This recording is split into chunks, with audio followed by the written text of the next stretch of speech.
Mä oon ymmärtänyt se, että ne on jo luovuttanut tämän vuoden, että ne aikoo keskittyä vuoteen 2022, joka mun mielestä on jotenkin ihmeellistä. Mä en koskaan käsitä sitä, että sä niinku menisit niinku olympialaisiin ja kävelet sinne starttiviivalle ja sanoit, että no en mä oon vedän tämän kisan tässä, mutta oikeastaan mä tähtään niihin seuraavan 4 vuoden olympialaiset, jotka tulee nyt tossa noin. Mä nyt juoksin tämän kilpailu tässä. Joten kuulostaa ihan kauhealta.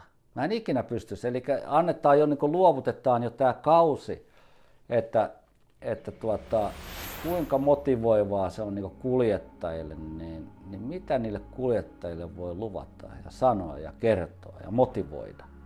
Tai partnereille, sponsoreille, että vedetään nyt kausi tällä tavalla, miten nyt meneekään sitten, tähdätään 2022, mitä me ei edes tiedetä, mitä tulee tapahtumaan, tuleeko se edes Formula 1 kautta 2022. Että se on niin erikoista touhua, eli mun mielestä se kertoo, kun sä kysyt multa, että mitä mieltä mä oon Haas-tallista, että miksi siellä ei tule tuloksia. Niin tää mun mielestä, mitä mä sulle kerron, niin jo kertoo vähän sen, että se mentaliteetti, se pitäisi korjata ensimmäisenä.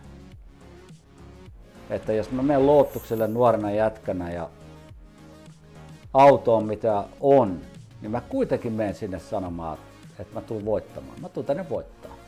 Ja kaikki vaan naureskelee, mikä eihän sulla mitään chanssiä. No kyllä mä nyt se itekin tajun. Mutta en mä nyt perkele sinne häviämään mene. Eli sun pitää olla taisteluhenkeä ihan loppuun asti, koska et sä voi miettiä, että huomenna paistaa aurinko, koska se on huomista. Emme koskaan tiedetä loppupeleissä. Niin jos talli sanoo, että ei me nyt keskitytä tähän kautta ollenkaan, että mennään nyt vuosi eteenpäin, että sitten me voitetaan. Tai en nyt sano, että ne voittaa, mutta keskitytään siihen, niin musta se on aika härskiä peliä. Eli ei ihmisellä ole aikaa tommoseen. Ihmisiä pitää reagoida nyt ja heti tilanteisiin ja vakavoitua siihen, että ne saavuttaa jotakin. Nick tulee ajaa sinne kilpaa täysillä, oppimaan mahdollisimman paljon mahdollisimman lyhyessä ajassa ja saavuttamaan mitä se pystyy saavuttamaan. Ei se ihmeitä pysty tekemään.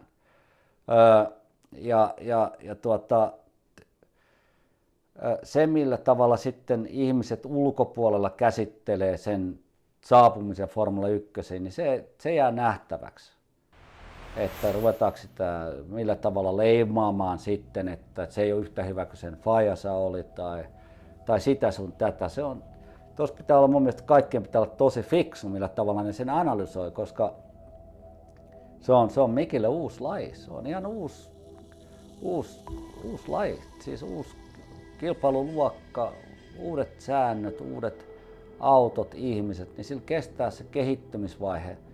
Voi kestää monta vuotta ennen kuin se pystyy olemaan siinä tasolla, että se pystyy, niin kuin, jos sillä olisi voittaja-auto alla, että se pystyy sillä voittamaan kilpailuja ja voittamaan mestaruuden, niin siihen kestää aikaa. Meneekö se niin pitkälle, että se pääsee siihen tilanteeseen, että se pääsee voittaja-autoon taistelemaan mestaruudesta, niin se riippuu monesta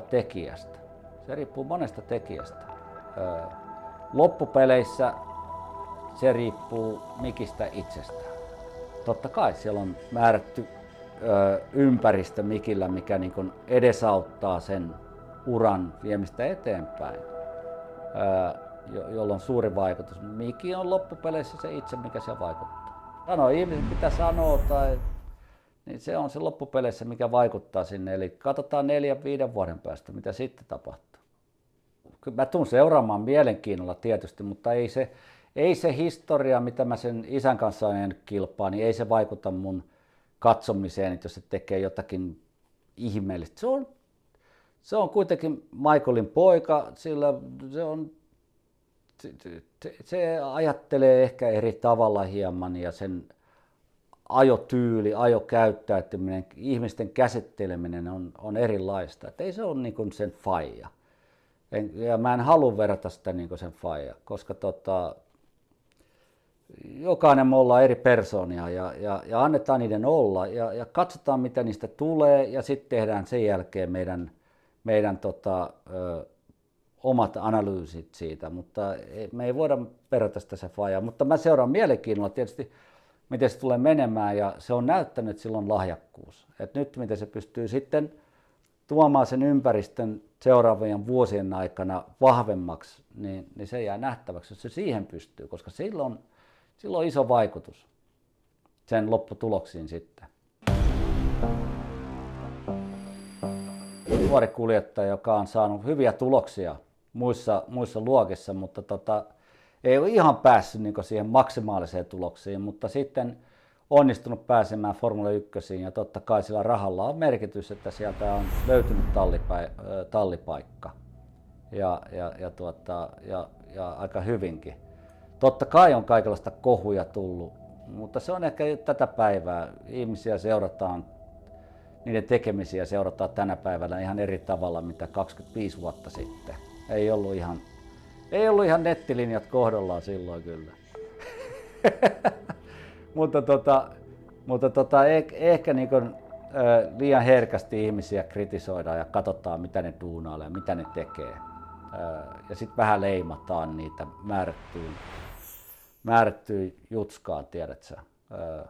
Mutta niin kuin sanottu, niin vähän liian ehkä aikaista lähteä kommentoimaan, millä tavalla se tulee niin menestymään, mutta siinä voi olla kanssa aika raju kuski siellä paanalla ja sille ei sitten anneta yhtään köyttä sitten, jos se jotain virheitä tekee.